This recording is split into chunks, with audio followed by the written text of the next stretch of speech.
Même si les astéroïdes frappaient à des centaines de kilomètres d'une ville, les millions de personnes vivant dans la région seraient confrontées au chaos. L'approvisionnement en nourriture pour les habitants de la ville pourrait être drastiquement altéré si un astéroïde frappait une zone agricole majeure, non loin de là. La population serait sans doute décimée et des centaines de kilomètres carrés pourraient être stérilisés.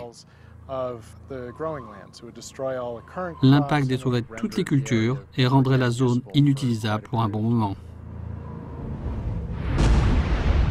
Les petits astéroïdes n'ont même pas besoin de toucher le sol pour provoquer une catastrophe généralisée. En 1908, le souffle généré par la dislocation d'un astéroïde dans l'atmosphère a abattu environ 80 millions d'arbres sur des centaines de kilomètres carrés dans la région de la Tunguska en Sibérie.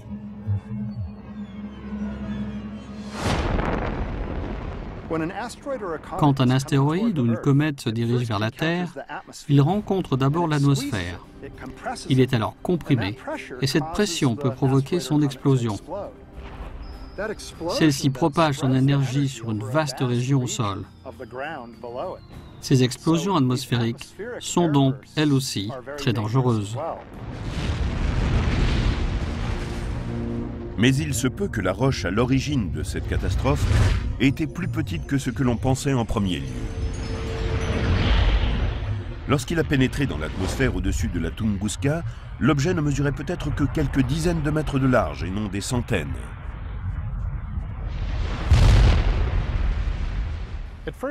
À première vue, on pourrait se réjouir que l'objet à l'origine de la catastrophe de la Tunguska ait été plus petit que ce que l'on pensait.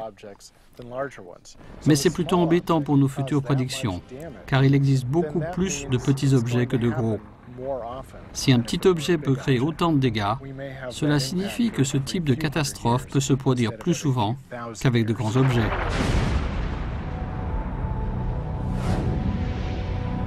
Les roches spatiales de moins de 30 mètres de large sont souvent appelées météorites et non astéroïdes. Les étoiles filantes sont des météorites qui brûlent dans l'atmosphère. Elles sont parfois photographiées par des amateurs.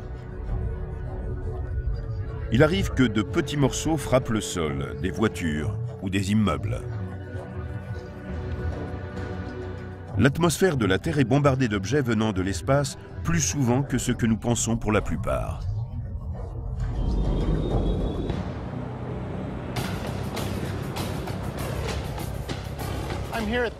Je suis là dans cette carrière de roches en activité, près de ce gros tas de pierres concassées, car il s'agit à peu près de la quantité de poussière, de sable et de cailloux qui frappent chaque jour l'atmosphère.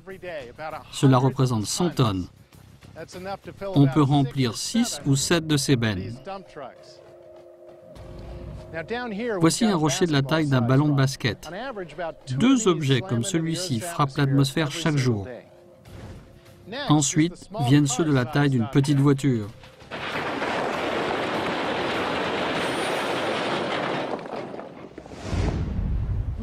Imaginez que ce tas de rochers ne soit qu'un seul objet, de la taille d'une petite voiture, qui frappe l'atmosphère de la Terre.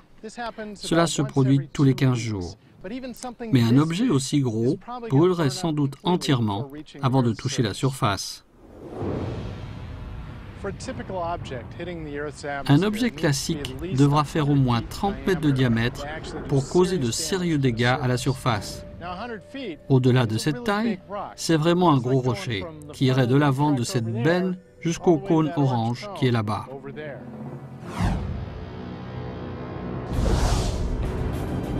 À l'autre bout de l'échelle, on trouve le plus grand cratère terrestre connu.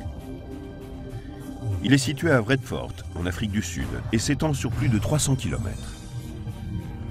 Il a transformé radicalement le visage de la Terre lorsqu'il l'a frappé il y a environ 2 milliards d'années.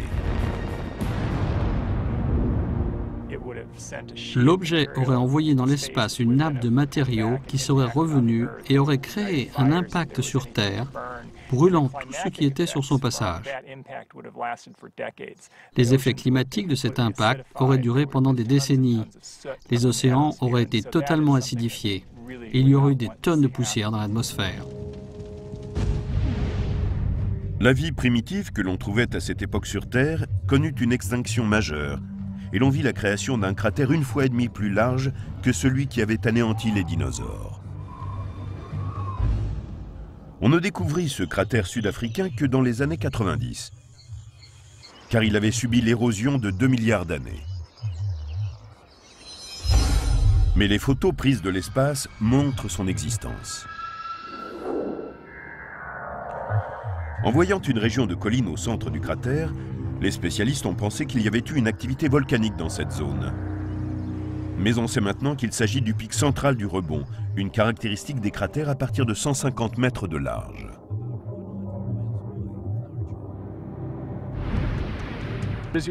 Plus l'objet est important, plus l'énergie dégagée par l'impact est forte lors de son arrivée. La roche se comporte comme si elle n'avait aucune force. C'est proche de ce que l'on obtient quand on lance un caillou dans l'eau et qu'on voit le pic de rebond de l'eau lorsqu'elle revient en place. On voit beaucoup de pics centraux de ce genre sur Terre, sur la Lune et ailleurs dans le système solaire. Mais il existe d'autres grands astéroïdes qui nous ont frappés plus récemment que celui qui a éliminé les dinosaures il y a 65 millions d'années.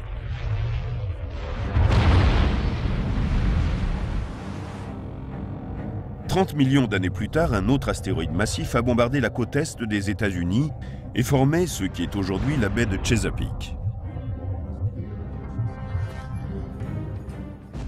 On peut voir des vestiges de débris de l'impact sur toute la longueur du front de mer Est de New York au New Jersey, ainsi que plus au sud. Le cratère de 90 mètres de large était dissimulé sous l'eau jusqu'à ce que commence l'exploration pétrolière qui a confirmé son existence dans les années 1990. Cet astéroïde ayant frappé à proximité des côtes, il a dû provoquer un énorme tsunami. Certains disent que les vagues devaient mesurer 15, 30 ou même 50 km de haut. C'est une grande vague. Les monts Appalaches ne font que quelques centaines de mètres de haut. Alors, même si la vague avait diminué au moment où elle a touché la Terre, il se pourrait qu'elle ait recouvert les Appalaches entièrement et ce qui est aujourd'hui la vallée de l'Ohio.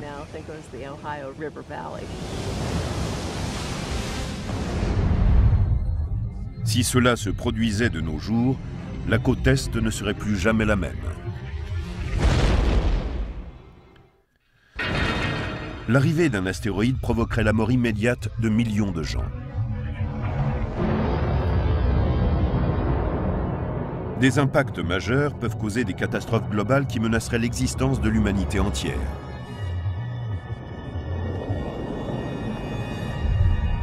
C'est pourquoi l'étude des astéroïdes est une entreprise prioritaire. Il y a 35 millions d'années, un énorme astéroïde s'est écrasé sur la côte est des États-Unis. Jusqu'à tout récemment, son cratère de 90 mètres de large était caché sous la baie de Chesapeake. Les conséquences furent dévastatrices. Mais qu'en serait-il si le même impact se produisait aujourd'hui?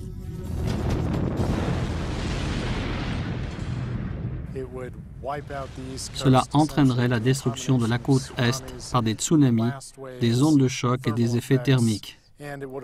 Cela projetterait également d'immenses quantités d'éjecta qui tomberaient sur de vastes zones et allumeraient des feux de forêt. Des millions de gens seraient tués sur le coup, ou très peu de temps après l'impact.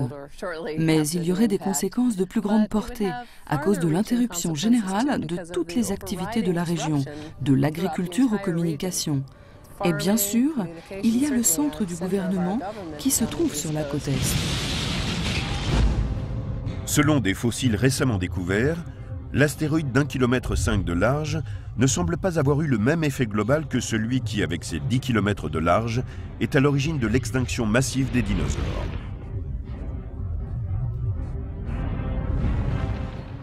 L'impact qui est à l'origine de la baie de Chesapeake, il y a plus de 30 millions d'années, était gigantesque, mais l'énergie relâchée était bien moindre que celle libérée lors de l'impact du Yucatan, il y a 65 millions d'années.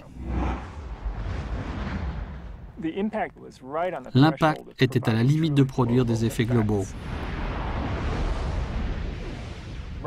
Il aurait pu provoquer une extinction massive. Étant donné cette puissance de destruction, il est essentiel de savoir à quoi nous pourrions être confrontés. Et cela signifie aller y voir de plus près et en personne. En 2001, la sonde NIR de la NASA était censée se contenter de tourner autour de l'astéroïde Eros. Mais une fois sur place, les objectifs de la mission une fois accomplis, la décision a été prise d'atterrir sur cet objet. C'était vraiment chouette, un peu comme une exploration à l'ancienne. Allez, on tente le coup. Et on l'a fait. Les images montrant l'approche et l'atterrissage ont permis d'avoir une vision beaucoup plus détaillée de la surface d'un astéroïde, et ce, avec des découvertes inattendues. Ce qui nous a surpris quand on a regardé des petits corps, c'est qu'ils avaient une géologie. Il y avait des caractéristiques tectoniques. Il semblait y avoir eu des glissements de terrain, une érosion sur toute la surface et des cratères. Il y avait des rochers partout. On peut imaginer un scénario où un petit astéroïde arrive, frappe un grand astéroïde, s'écrase et projette tout un tas de débris qui vont retomber lentement. Ces rochers sont éparpillés un peu partout à la surface. La sonde NIR a transmis des informations vers la Terre pendant 2 semaines, tandis qu'elle restait à la surface d'Eros. Mais la liaison radio avec la Terre s'est interrompue. Maintenant, elle est là-bas, muette, pour des millions d'années. L'explorateur d'astéroïdes Hayabusa du Centre d'exploration aérospatiale japonais a récemment dépassé NIR. C'est la première sonde à s'être posée sur un astéroïde et être ensuite revenue sur Terre. Elle est arrivée en juin 2010 après un voyage aller-retour de 6,5 millions de kilomètres. Comme prévu, la plupart des sondes brûlent dans l'atmosphère terrestre. Mais la capsule de retour avec des échantillons s'est posée avec succès dans le bush australien. Aujourd'hui encore, on ne sait pas clairement si les échantillons sont présents. L'examen attentionné de la capsule est en cours. C'est un long processus qui va nous permettre de recueillir de formidables données avec les premiers échantillons d'astéroïdes jamais rapportés sur Terre. Pour un géochimiste, quelques microgrammes de matière sont remplis d'éléments chimiques, minéraux et de composés précieux. Avant même le retour de Hayabusa, on a lancé une autre mission astéroïde. 3, 2, mise à feu des moteurs, décollage. Lancée en 2007, la mission Dawn de la NASA est actuellement en route vers le plus gros astéroïde de la ceinture d'astéroïdes, entre Mars et Jupiter.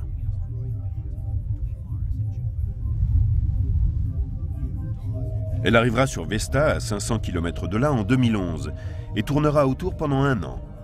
Ensuite, elle rejoindra Cérès, qui fait 1000 km de large, en 2015. Il n'y a pas 2 astéroïdes plus différents l'un de l'autre. On pense que Cérès est relativement humide, tandis que Vesta serait tout le contraire. Il ne s'y trouverait pas de minéraux hydratés, ni de glace. L'astéroïde a été réchauffé durant toute son existence au point que l'on pense qu'il est composé de couches, une croûte de surface, un manteau et un noyau, un peu comme la Terre. Toutes ces missions révèlent que les astéroïdes sont faits d'une variété de minéraux bien plus large que ce que l'on a d'abord cru.